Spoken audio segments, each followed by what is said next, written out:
Kegiatan study tour sudah seharusnya dihapuskan baik di tingkat TK, SD, SMP ataupun SMA. Terus harus bayar uang dari mana? Harus dia ngutang. Ya, untuk makan aja mereka sulit gitu. Itu harus mobil itu diperiksa, ya diperiksa, servisnya memuaskan.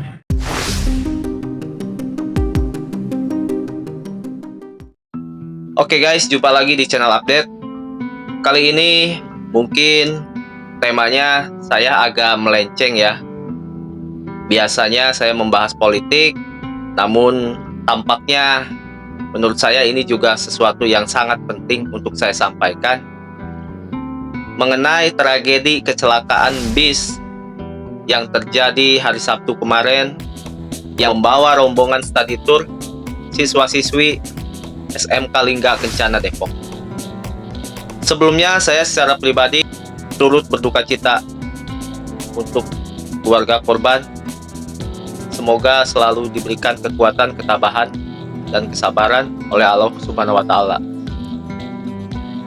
Tentu kita sebagai manusia, teman-teman, kita tahu bahwa yang namanya kematian itu sudah merupakan catatan dari Sang Kuasa, catatan dari Tuhan, dari Allah Subhanahu wa Ta'ala. Sudah merupakan takdir.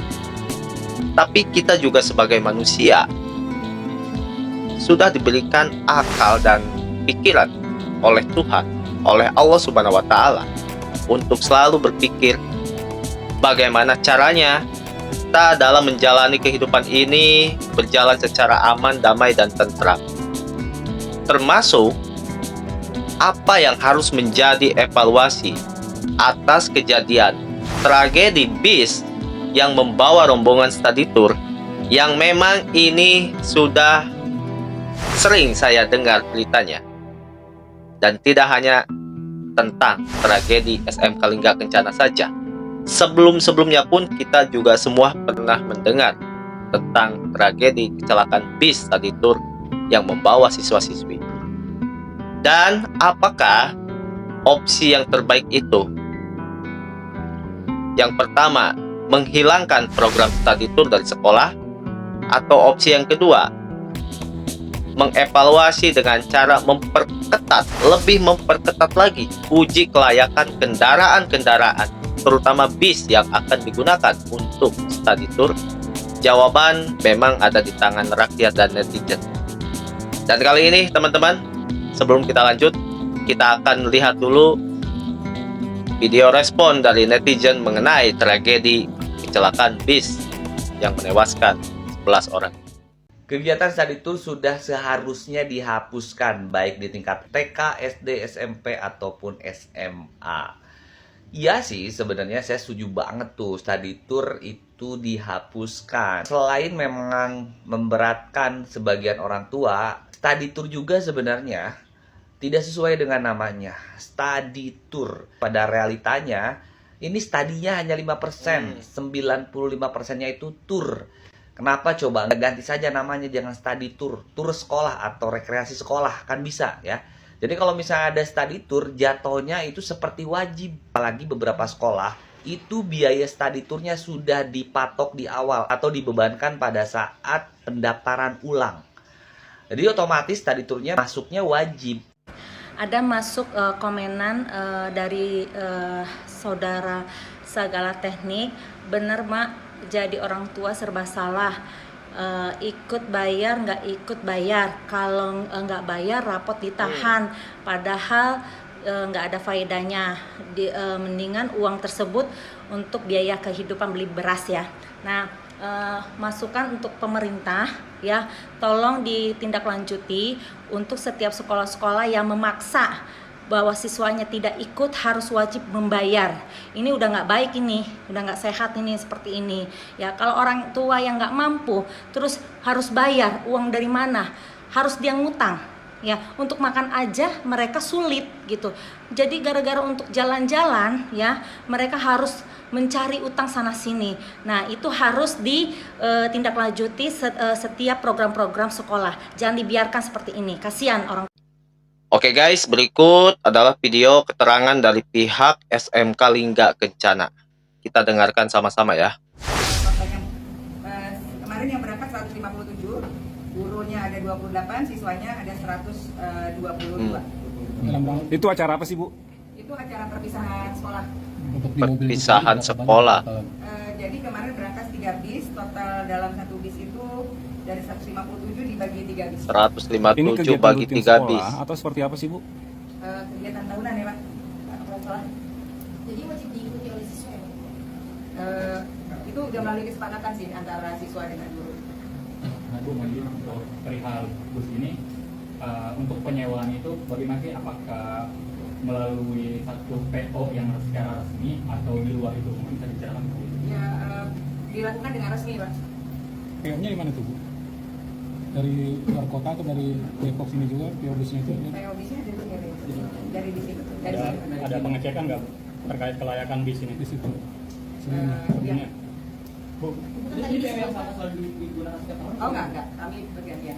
Bu, kalau tidak sama setiap tahun, kenapa memilih PO itu di tahun ini? Pertama, yang kedua tadi kan Ibu bilang PO-nya resmi, tapi dari pihak pemerintah itu dikonfirmasi kalau busnya itu tidak berizin untuk sudah kadaluarsa, sudah tidak layak berkendara. Terus, lalu ada protes dari wali murid yang mengatakan kalau misalnya yang pemberangkatan kemarin itu tidak sesuai dengan hasil rapat dengan wali murid, katanya wali murid meminta untuk kondisi busnya untuk diperiksa lagi karena mungkin ada kondisi kecelakaan di SMP Perjuangan sebelumnya itu.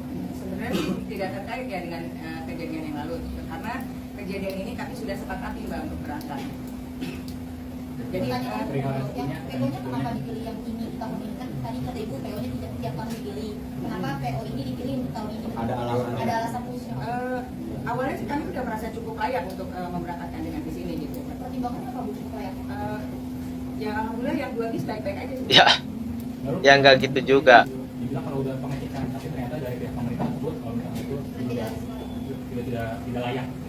Apakah sudah melakukan pengecekan sampai situ, enggak kaki-kaki kejadian atau bagaimana? Pengecekannya berupa apa gitu? Menyampaikan bahwa misalkan mengklaim pihaknya itu kendaraannya cukup layak atau Bu pada pihak sekolah, sehingga sekolah merasa yakin untuk menggunakan PO ini Bu sebelumnya. Sebenarnya kami dari awal sudah merasa yakin dengan PO ini. Gitu. Kalau kami nggak yakin, kami nggak memberangkatkan di sini, Mas. Bu, Kami berusaha untuk memberikan yang terbaik untuk murid-murid kami. Bu, alasan kenapa memilih di Bandung sih Bu perpisahan, karena kan ini kan ada acara wisuda juga kan infonya kan.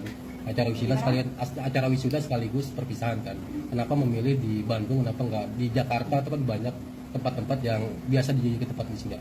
Dan itu juga kan hanya 2 malam kan Bu. Artinya juga supir kalau tidur gitu ketika pulang ke Depok ini.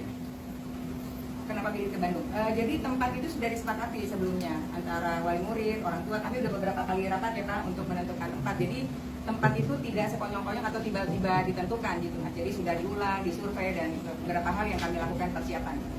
Tadi kan sudah dilakukan pengecekan, bisa di breakdown nggak pengecekannya itu apa aja? Nah, Kan tadi ada belum izin jelas untuk soalnya izin pengecekannya yang apa aja. Kami sementara ini fokus di musibah yang sekarang kami alami dulu ya Mas. Nanti terkait masalah itu kami serahkan kepada pihak kepolisian untuk melakukan pengecekan gitu. Jadi fokus kami saat ini adalah kami menyelesaikan saat ini yang musibah yang kami jalani sehingga semua berjalan dengan baik. Kami komunikasi juga dengan keluarga korban. Oke guys, tadi keterangan ya dari pihak sekolah. Jadi saya sih tadinya nunggu masalah apa jawaban dari pengecekan bis itu ya, secara konkretnya seperti apa. Tapi ya sudahlah ya, karena memang mungkin itu bukan ranah beliau juga. Tapi kita akan baca dari berita Tribun News dulu ya teman-teman. Jadi ada 2 faktor penyebab kenapa bis ini bisa terjadi kecelakaan ya. Oke. Faktor yang pertama, bis sudah tua. Kepala Dinas Perhubungan Kadishub Subang, Asep Setia Permana Asep juga menuturkan berdasarkan pemeriksaan sementara bis tersebut sudah tua. Ya, bis beroperasi dari tahun 2006. Wah, udah cukup lama ya. Jadi memang ini sih udah lumayan berumur lah. Oke, bis tak kantongi izin. Nah, ini juga ya salah satu faktor yang paling utama yang sering diberitakan kemarin ya. Bis tidak kantongi izin. Nah, Direktorat Jenderal Perhubungan Darat, Kementerian Perhubungan menyatakan status uji KIR bis sudah kadaluarsa sejak 2023. Berarti udah hampir setahun ya. Selain itu, bis maut PO Trans Putra Fajar saat mengalami kecelakaan di Subang juga tidak memiliki izin angkutan. Agenda study tour ya. Saya sejak zaman Bupati dulu di Purwakarta, saya tegas dua hal yang tidak boleh dilakukan siswa dan sekolah. Pertama, tidak boleh ada kegiatan studi tour. Karena intinya kan kalau studi kan bisa lihat di internet, di Google tinggal dibuka mau studi kemana, sekarang sudah ada penjelasannya, nggak mesti lagi berkunjung. Andai katapun berkunjung itu mau urusan pribadi dan keluarganya masing-masing, ya silahkan aja orang piknik, healing, traveling, keluarganya masing-masing, tidak dikolektifkan di sekolah. Karena di sekolah itu ada juga orang yang tidak punya kemampuan untuk pergi studi tour itu. Yang kedua, itu anak-anak di bawah umur yang belum waktunya naik motor nggak boleh bawa motor ke sekolah, kecuali di daerah-daerah yang tidak ada jangkauan kendaraan umum. Nah, ini dua hal ini yang penting, dan di kita ini hari ini studi tour marak, kemudian anak-anak di bawah umur naik motor tiap hari, kecelakaan, hampir mungkin tiap menit ada kecelakaan lalu lintas. Mudah-mudahan ini pembelajaran tidak boleh ada lagi. Dan pemerintah kabupaten dan kota harus tegas ya. Harus tegas dong. Pemimpin itu jangan hanya ingin populer, tapi harus juga punya sikap untuk mau dibenci. Siap, terima kasih. Ibu kecewa nggak Ya kecewa karena waktu rapat tanggal 6 saya bilang sama kepala sekolahnya, ini saya nggak mau bohong. Saya bilang saya orang tua asuhnya Amiluddin. Karena ada 1 bulan yang lalu sekolah SMP Perjuangan kecelakaan di Bali. Saya minta tolong ya Pak, saya bilang tolong itu bus diperiksa ya, atau enggak diservis yang benar. Saya nggak mau anak saya, walaupun bukan anak kandung saya ya, saya udah anggap dia karena anak yatim, itu harus mobil itu diperiksa ya, diperiksa servisnya memuaskan.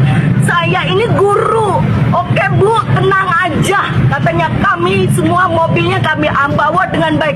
Ini saya rapat di YKS di situ ngomong, dan benar ya Pak, bertanggung jawab jika ada apa-apa. Karena kalau mau ke Bandung, ke Bogor itu harus ada mobil yang bagus. Ini perpisahan, kan nggak mungkin dong Pak, lulus SMA mau pingin kuliah kalau punya duit. Kalau nggak punya duit paling nggak kerja. Ini anak Amiluddin kan bukan orang punya. Saya kasihan gitu loh. Kecewa dengan otobus ini. Kecewanya gini, kenapa datang ke sana padahal infonya perpisahan pelantikannya di Depok, kok tiba-tiba dibawa ke sana, kan begitu. Oke, kita menurut semuanya, kita nurut, tapi saya titip salam, saya ini guru, jadi saya tahu produser kayak prosedur kayak apa tentang guru. Mobil nomor 1 minta yang benar, harus Pak, kalau ya tergantung dari uang.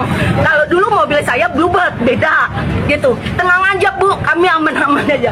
Sekarang dari kemarin saya ini nggak tidur, walaupun bukan anak kandung saya kasihan, ibunya sudah nangis di rumah, bapaknya meninggal udah 2 tahun yang lalu, 1 tahun yang isinya. Saya hibah, bukan anak kandung saya yang biayain pendidikannya. Sekarang kalau ditanya ke sini Bu, ke sini Bu, ke sini Bu, pusing nggak? Saya ini guru gitu loh, saya ini guru, nggak kayak gitu jawaban. Kalau guru ada dong yang di bus 1 ada guru perwakilan, kan begitu. Ada guru di perwakilan bus 2 umpamanya, ada lagi di perwakilan bus 3, kan begitu dibagi-bagi dong. Iya, seperti saya ini guru, saya tahu caranya prosedur untuk berjalan-jalan gitu. Jadi kalau misalnya itu cepet dong. Oke Bu, adanya memang musibah, saya pun kasihan sama wali kelas anak saya ini gitu. Begitu aja ya. Ya, satu pelajaran yang penting dari video-video ini adalah tentu kita harus evaluasi kembali. Dan saya menghimbau, memohon kepada pemerintahan terkait, terutama ke Menteri Pendidikan Pak Nadiem, tolong untuk mengkaji kembali program study tour yang ada di setiap sekolah ini. Terutama kita pandang dari asas kemanfaatannya. Sebesar apa manfaat study tour ini? Dan saya sangat setuju, betul apa yang dikatakan oleh Kang Dedi. Sekarang zaman sudah canggih. Kalaupun memang tujuannya hanya untuk studi, kita bisa menemukan tempat-tempat wisata yang ada di seluruh Indonesia ini, bahkan di luar negeri, melalui internet. Tapi kalau memang tujuannya adalah hanya tur, ya silakan. Itu adalah hak setiap keluarga. Namun kalaupun memang study tour ini tetap harus berjalan, kembali lagi, ada hal-hal yang saya rasa wajib ini dijalankan oleh setiap sekolah. Yang pertama, uji kelayakan kendaraan atau bis yang akan digunakan oleh siswa. Pastikan uji kelayakan itu berbasiskan data. Berikan bukti bahwa bis ini sudah diservis, berikan data bukti bahwa bis ini sudah memiliki izin kepada orang tua murid. Minimal jika pihak sekolah sudah memegang data-data tersebut, setidaknya ini tidak akan berlarut-larut. Sekalipun ya, kalau ternyata kita gak tahu, yang namanya takdir kematian itu kan ada di tangan Allah. Tapi setidaknya pihak sekolah sudah melakukan usaha. Yang kedua, uji kelayakan supir. Pastikan supir itu dalam satu bis itu ada 3 orang. Kalau memang study tour itu dilakukan di luar provinsi. Dan terakhir, uji kelayakan tempat penginapan atau hotel yang akan digunakan oleh para siswa jika memang study tour ini lebih dari 1 hari. Dan menurut saya hal-hal itu perlu dievaluasi lagi, ditindaklanjuti lagi oleh pihak sekolah. Jadi saya rasa kembali lagi, memang tidak semua orang tua ini memiliki kondisi yang sama. Dan tentu tidak semua orang tua murid ini mampu untuk membiayai study tour. Termasuk saya pun. Pada masa saya SMP, saya adalah salah satu orang yang tidak ikut study tour karena faktor orang tua saya tidak mampu. Lalu apa yang terjadi? Akhirnya saya diberikan opsi oleh guru saya pada saat itu untuk tetap melakukan study tour, namun hanya di tempat-tempat wisata yang boleh saya pilih, dan itu pun yang paling dekat dari rumah saya. Menurut saya itu adalah hal yang ya minimal baiklah ya. Dan jangan sampai ada kejadian ikut tidak ikut tetap wajib harus membayar study tour.